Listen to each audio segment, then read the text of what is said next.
are back, and we have Jolene Watson, who is of Clarity Coaching and Development, and she's here today to talk about youth and career choices. And I'm super excited because we have been working together for a couple years. If it's not personality profiling or networking courses, or you just profiled my husband, and he loved it. The whole 1080 architecture team just can't stop talking about it. It's been a joy just to just talk about stuff like this.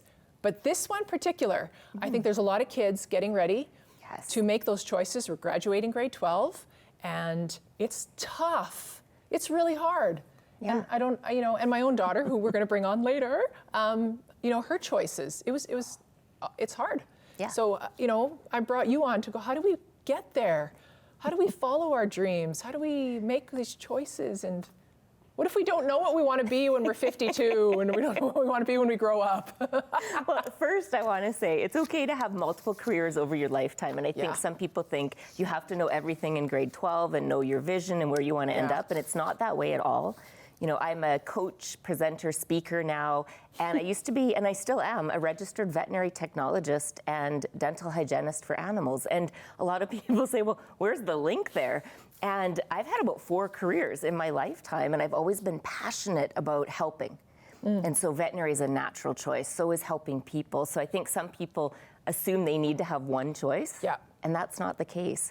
But following your passion is the case, and that might change every 5 to 7 years. And that's okay. And I think you're right. Like, we graduate, what am I going to be when I grow up? No, that's a tough question. It is. I mean, I guess some people do know. All praise to them, but it's tough. Yeah. So where do we start? I think for high school, especially when I coach anyone in high school, I always say, well, what do you like? What classes excite you? Where are your best grades? That often points to the direction where they're most engaged, and that can help pinpoint what their natural strengths are.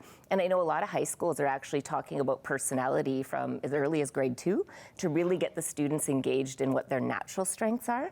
And if you know that, and you look at career choices based on personality, you're more likely to find sustainable, enjoyable careers. And I mentioned you and I are very similar in our personality type. Out of all 16 types, we are the same. And event planning, coaching, veterinary, teaching, speaking, they're all careers that are very commonly chosen, and you and I are only 2.9% of Canadians. Wow. So the career side of personality is fascinating, but it's more about, are you analytical? Or are you more values-based? Are you more introverted, extroverted? And what does that mean in terms of what you're going to like? Yeah. Yeah. Because I think when someone says analytical versus what? Value-based. Value-based. Yeah. I don't really know, what is that really, like, as a teenager, that's overwhelming. Yeah. Because I'm going to ask you, when you were in grade 12, did you know what you wanted to be? Or can you look back and recognize, like I loved animals and I loved cleaning their teeth? I have no idea. Like, how do you know? Well, that was the cool thing, is my first word was kitty. It's documented in my baby book. And in my 20s, I developed a veterinary clinic for cats only. So it was written from a very young age, but I also wanted to be an archaeologist. Well, I never did that.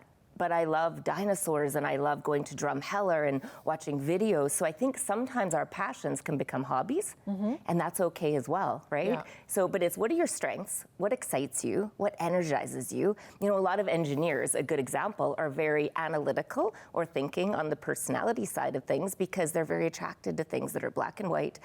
They're either visionary or detail-oriented, but it's the analytical side that remains the same. Yeah. Whereas most nurses, most veterinary professionals are more on the feeling side, so much more value-based, more the helper side of things. So it's really cool to kind of play around with careers, more importantly, to research them. Yeah.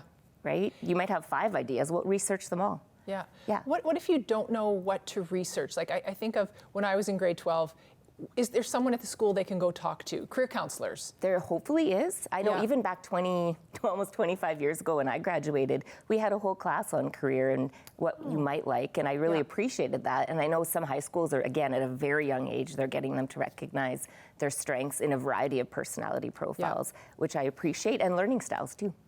Yeah. Yeah, that is true.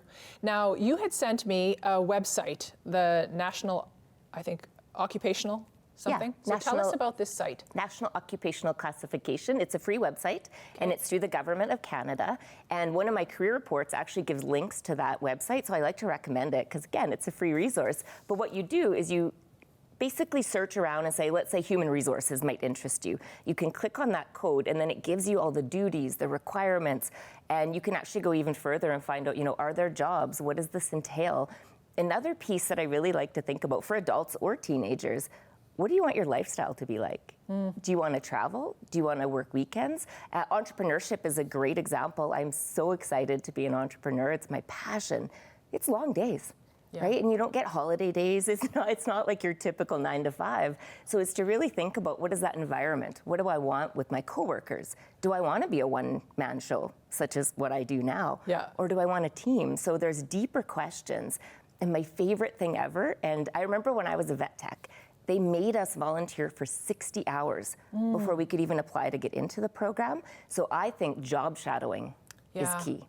And during COVID, it might not be allowed, which I understand with restrictions, but call someone up, do a Zoom call, find out what their life entails, what a day-to-day looks like.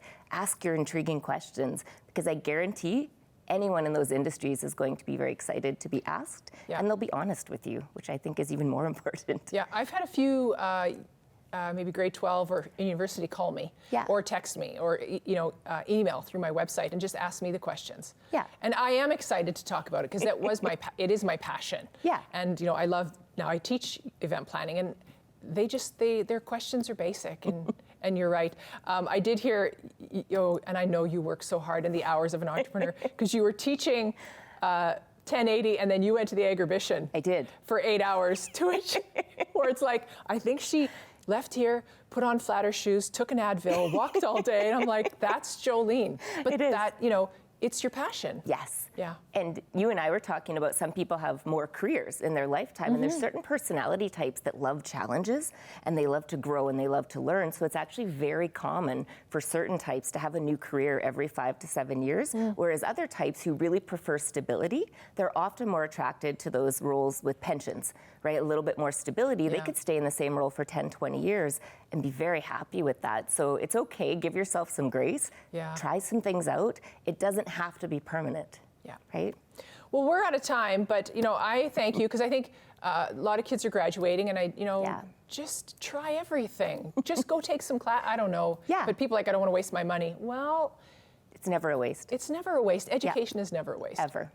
And it could be skills, trades, university, could so many things. So thank you, Jolene. How can people get a hold of you? Jolene Watson at JoleneWatson.com actually is my website, which is super easy to remember, or my phone number, 306-220-0739. All right, well, that's going to come up on the screen. But perfect. Thanks for joining us, and I hope you have a great new year, and we will see you always, because we're always running into each other everywhere. We are. Awesome. Thank you. All right, well, that is Jolene Watson, Clarity Coaching and Development. We were talking about career choices, not only for youth, but for everyone. She said 5 to 7 years, you just might change your career. And that's okay, and it's great because your passion keeps growing. Jolene's information will come up on the screen next, but now I want you to meet my daughter. She's home, and we're going to share a little bit about her career choices. This is her first year university, and I want to share how she got where she is today.